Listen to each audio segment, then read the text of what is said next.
Good afternoon from Yummy BTV. Sending you loads of love as usual. Very cold down here. Bloody hell, change of scenery. But see, we get stronger every day. So we're continuing with the theme of Uncle Yammy's greatest warlords that he ever saw inside jail. And Uncle Yammy today points to North London and Gary STAGS. I met Gary STAGS in the late 80s, just after the Queen's Pardon. He was already a seasoned career criminal by that time. Like all of us, he had his difficulties. But me personally, I put him near the top of the tree, and these are the reasons why, right? So after the Queen's Pardon, we know what happened there. 92, I was out for a month or something. I went astray, come back. And one of those mornings after healing, after coming back to Scrubs, if you get what I mean, he turned up at my door. As the door unlocked in the morning, he said, "Yammy, come downstairs with me, mate." So I've gone downstairs with him, like my big chest and all that. Remember, he's taller than me, Gary. Very great footballer. I'll never forget that as well. He was both-footed, could read a game, and he was very, very talented as a sportsman as well. Sending special love to the family down there. I'm hearing sadness down that neck of the woods, like I'm hearing all over the place since I've been out, for the men that live that life, right? So he's turned up at my door, Scrubs. Click, doors open, Yammy, follow me down there. So I've gone into the cell with him downstairs. When I've gone in there, he's come down from the threes onto the twos. So there's 3 men in the cell. There's 2 that share the cell and 1 that must have got there already. There must have been some things going on early in the morning, and whatever was happening there, I wanted a piece of it as well. But he come for me for whatever reasons, as Yammy, come and watch just in case. You never know, you've got to take precautions sometimes when you're going on missions in there. That was the life that we led. That's how it is. Sensible move, gal. And I went downstairs with him. As soon as I got into the cell, he banged all 3 of them in the mouth and took away the parcel. And that was my first inkling that he was somebody, but not that I never knew already about him. I already was looking up to him in that life, if you get what I mean. And so Gary STAGS, I put at the top of the tree. So after that, now, imagine this, I haven't told you like this.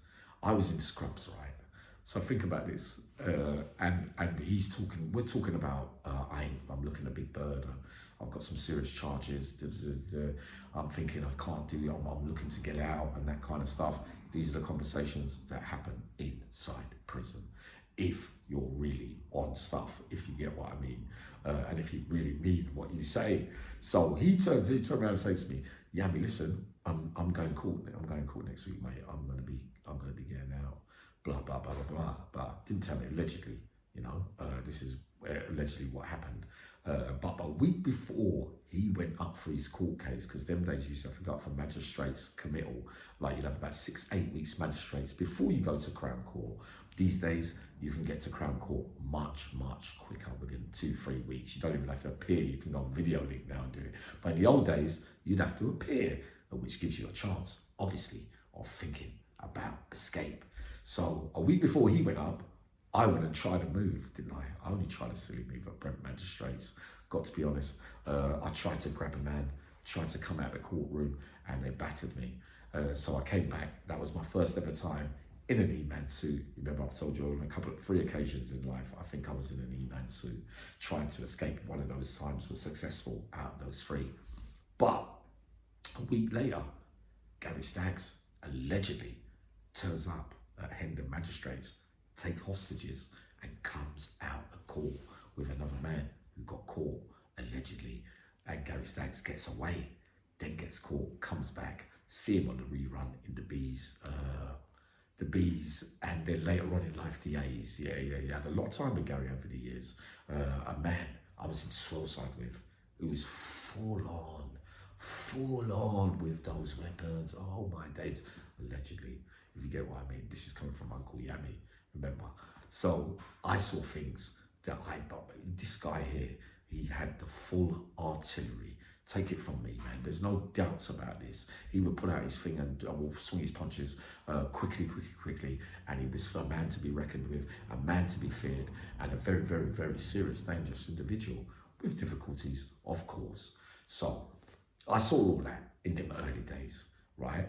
And then on top of that, the great, one day the sweatbox ain't come from Blunderston.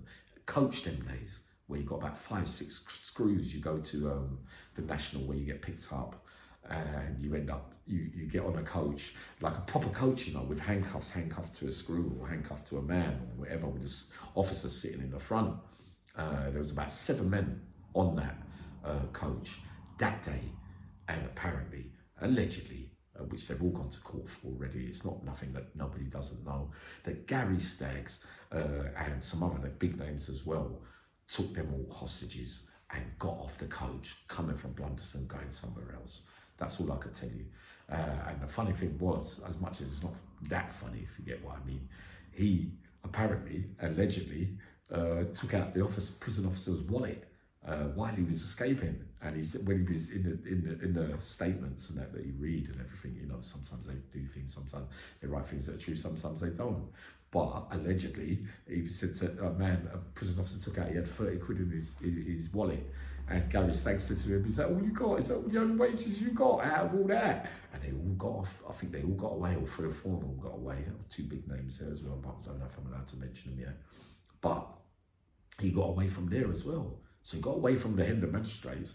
So this geezer, Uncle Yami, has to say to you that I rate him at the top of the tree in that life, if you like, if you get what I mean, because we don't glamorize on my channel, you know that. But looking back now, and you look back deeply, especially the better I get, the more that I remember.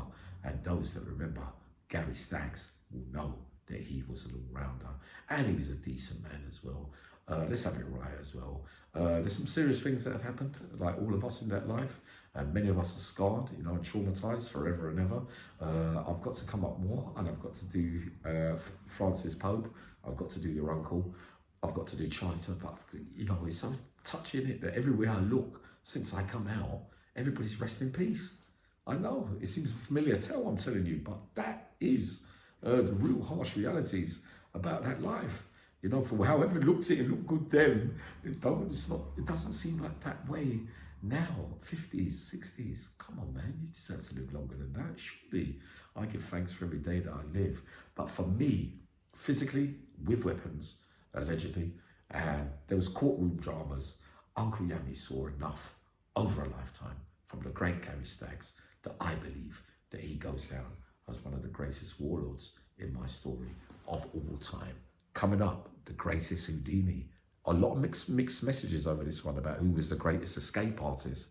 Uncle Yami comes with a surprise today and tells you who was the invisible wizard that could disappear into thin air. Loads of love. See you soon.